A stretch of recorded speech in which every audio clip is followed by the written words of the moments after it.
E aí, investidores, tudo bem com vocês? No vídeo de hoje eu vou te mostrar que dá para investir no agronegócio sem precisar sujar as mãos. Uma dessas maneiras é investir nesse fundo imobiliário aqui, o Betal 11, BTG Pactual Agrologística. Isso mesmo. E vamos falar um pouquinho também a respeito da diferença entre FIAGROS e FIIs. FIAGRO é uma modalidade de investimento nova e é muito parecida com os fundos imobiliários. Então, quer saber a diferença? Eu vou falar um pouquinho lá no final do vídeo. Mas vamos falar agora a respeito do Betal. Esse fundo imobiliário, do setor de agro, na verdade, se você entrar lá no Status Invest, ele vai trazer, ou tanto o Funds Explorer, eles vão trazer como a classificação Outros. E atualmente ele está sendo negociado aí na casa dos R$ 101,00, seu valor patrimonial é de R$ 106,32. Portanto, ele está abaixo do valor patrimonial. Se a gente divide o preço pelo valor patrimonial, vai dar 0,95 o PVP, ou seja, 5% abaixo. E o rendimento dele nos últimos 12 meses foi de 9,7%. O último rendimento, 83 centavos por cota, o que dá um dividend yield, um rendimento mensal de 0,82. Se ele mantiver isso pelos próximos 12 meses, vai dar 9,8%. Portanto, ele está em linha aí com o que ele vem pagando nos últimos 12 meses. Bom, e eu vou te mostrar já que ele começou assim pagando poucos dividendos, mas com o passar do tempo ele estabilizou e agora está no nível bem bacana. Bom, e como que está ele hoje? Atualmente ele tem 38 mil cotistas, já um número considerável, 1 milhão de liquidez diária nos últimos 30 dias, bem significativo. Ele já ocupa a posição 60 do IFIX e 2 fundos imobiliários têm cotas dele na sua carteira. Bom, se com uma cota eu recebo 83 centavos, com 10 cotas meu rendimento vai ser de 8,30. Se eu tiver 100 cotas do Betal, 10 mil investido, vou ter R$ 83,00 em dividendos. Com 1.000 cotas ou R$ 101.000 investidos, já recebo R$ 830,00.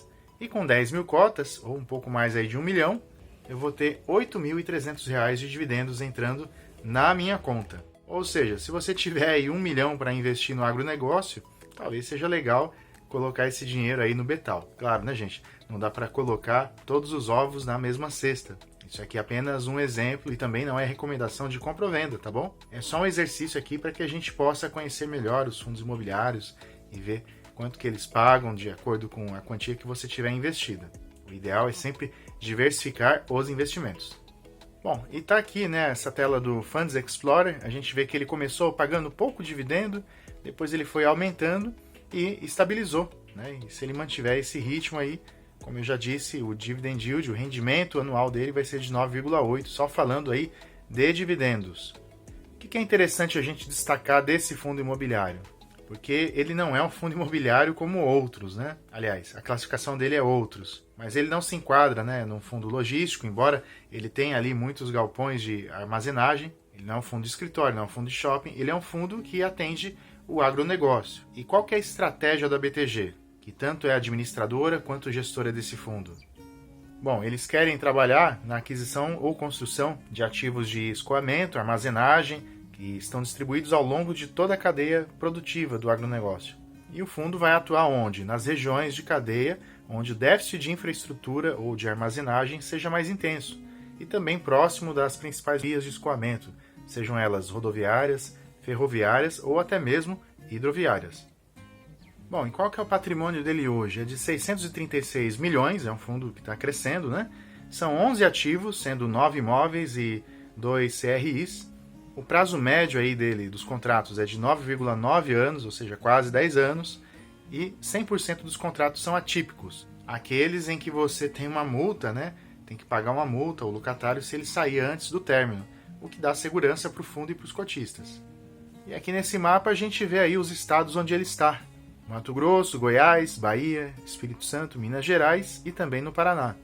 E aqui a gente tem as informações a respeito deles. Então tem ali em Toledo, Iturama, Minas Gerais, Ibema, no Paraná. Olha aqui os 2 CRIs. Um deles, o devedor, está na Bahia e outro em Goiás. E aqui os outros ativos do fundo. A gente vê que tem bastante ali no Paraná e todos eles ali parecem ativos de armazenagem. Bom, tá aqui a informação, Em relação ao tipo de ativo. 27% hoje desse fundo, do Betal, está em certificado de recebíveis imobiliários. O que são certificados de recebíveis?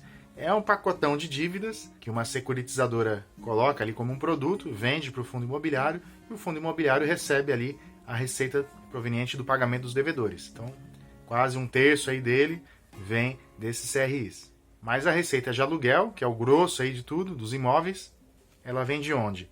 Vem ali de armazém graneleiro, ou seja, armazém de grãos, complexo industrial de sementes, terminal de transporte intermodal, centro de recebimento de grãos, terminal portuário e armazém refrigerado. E ali do lado direito a gente vê o perfil do locatário, de acordo com a receita imobiliária contratada. Tem etanol e milho, revenda de insumos, açúcar e álcool e também operador logístico. Então, assim, na minha opinião, é um fundo bastante interessante. Ele é um dos primeiros fundos voltados aí para o setor do agronegócio. Só que acontece, né? Há algum tempo aí foram criados os FIAGROS, e aí criou muita confusão na cabeça de muita gente. E uma coisa são os fundos imobiliários, que atendem esse setor do agronegócio, e outra coisa são os FIAGROS. Então, qual que é a diferença, Alex? Vamos lá. Então, basicamente, o que acontece? Os FIAGROS, eles investem em imóveis especificamente rurais. Já os fundos imobiliários, não. Eles podem investir em bens imóveis, inclusive do segmento rural. Nada impede um fundo imobiliário ter, por exemplo, um shopping e um galpão. Ele pode ter um escritório na Faria Lima e pode ter um centro de recebimento de grãos lá em Cuiabá. Outra diferença é que o FIAGRO ele só pode investir em títulos, em certificados recebíveis que sejam exclusivos do agronegócio. Por exemplo, os CRAs e LCAs, certificados recebíveis do agronegócio e letras de crédito do agronegócio. Já os fundos imobiliários, por sua vez, vão investir em dívida atrelada ao setor imobiliário. Os CRIs, as LCIs, podem investir também em LHs, as letras hipotecárias. Então tá aí outra diferença. Bom, outra diferença aí que para mim assim, é uma das mais significativas é em relação aos dividendos. O FIAGRO paga ou não paga dividendos? Sim, ele paga dividendos. Porém, diferentemente do fundo imobiliário, que tem a obrigação de distribuir 95% da receita semestralmente, mas a gente sabe que a prática do mercado, a prática é de pagar mensalmente, e os fundos imobiliários normalmente fazem dessa maneira, os FIAGROS não têm essa obrigação de pagar, e no caso deles não é nem semestralmente, seria anualmente. Mas, besta eles não são, então eles já estão realmente copiando aí, os fundos imobiliários estão pagando mensalmente os dividendos aos seus cotistas. Mas é importante lembrar que ele não tem essa obrigação. Inclusive, ele pode pegar esse lucro e pode reinvestir. Isso parece um pouco com que os REITs, os Real Estate Investment Trust, lá dos Estados Unidos, os primos dos fundos imobiliários, lembra um pouco o que eles fazem lá. Eles atuam muito mais assim como uma empresa. No caso dos FIAGROS, eles podem fazer isso aqui no Brasil. Mas besta que não são, os gestores decidiram fazer pagamentos mensais. Agora, toda aquela parte de tributação, ela acompanha muito aí a tributação dos fundos imobiliários também. Na venda com lucro, 20%, você tem que pagar ali para o leão. Os dividendos eles são isentos de imposto de renda, pelo menos até esse momento. E você pode comprar e vender cotas quando quiser, Então, nesse sentido, é muito parecido. Eu acho que assim, a grande desvantagem hoje dos FIAGROS, embora eles já tenham mais de 50 mil investidores, seja a questão da liquidez. Os fundos imobiliários começaram lá em 2010, mas começaram a ganhar muita atração aí tem pouco tempo, talvez aí uns 5, 6 anos, quando eles começaram a aumentar significativamente o número de investidores. Bom, diz aí o que você achou a respeito do Betal, me diz se você já investe em fundos imobiliários do setor do agronegócio, se você já tem FIAGROS. Eu, por enquanto, não tenho nem FIAGRO e nem fundo imobiliário do setor do agronegócio. Mas eu penso que um fundo como o Betal seria uma interessante opção para diversificar a carteira, mas é claro, é importante analisar bem, estudar bem, antes de entrar em qualquer fundo. Se você ainda não é inscrito, se inscreve aí no canal e deixa um like aí para poder fortalecer o meu trabalho. Eu te espero para os próximos vídeos, um grande abraço e até lá!